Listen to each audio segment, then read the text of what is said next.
Parasuram express കന്യാകുമാരിയിലേക്ക് നീട്ടുന്നു.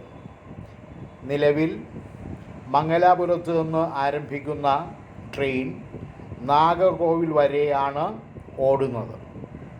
ജൂലൈയിൽ പുതിയ railway time table പുറത്തിറങ്ങുമ്പോൾ ഈ മാറ്റം നടപ്പിലാക്കാനാണ് റെയിൽവേ ആലോചിക്കുന്നത്.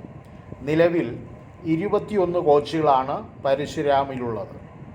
നാഗർകോവിലെ പ്ലാറ്റ്ഫോമിൽ 21 കോച്ചിൽ കൂടുതലുള്ള വണ്ടി കൈകാര്യം ചെയ്യാൻ കഴിയാത്ത അവസ്ഥയാണിപ്പോൾ.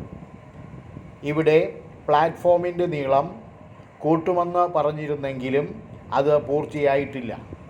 ഇതിനെ തുടർന്നാണ് വണ്ടി കന്യാകുമാരിയിലേക്ക് നീട്ടി പ്രശ്നം പരിഹരിക്കാൻ റെയിൽവേ ശ്രമിക്കുന്നത്. കന്യാകുമാരിയിലെ പ്ലാറ്റ്ഫോമുകളിൽ 24 കോച്ചുകളുള്ള വണ്ടി വരെ ഉൾക്കൊള്ളാൻ കഴിയും. പരശുരാം എക്സ്പ്രസ് തുടങ്ങുന്ന സമയത്ത് മംഗലാപുരത്ത് നിന്നും ആരംഭിച്ച് കൊച്ചിയിൽ അവസാനിക്കുന്ന രീതിയിലായിരുന്നു വണ്ടി ഓടിയിരുന്നത്.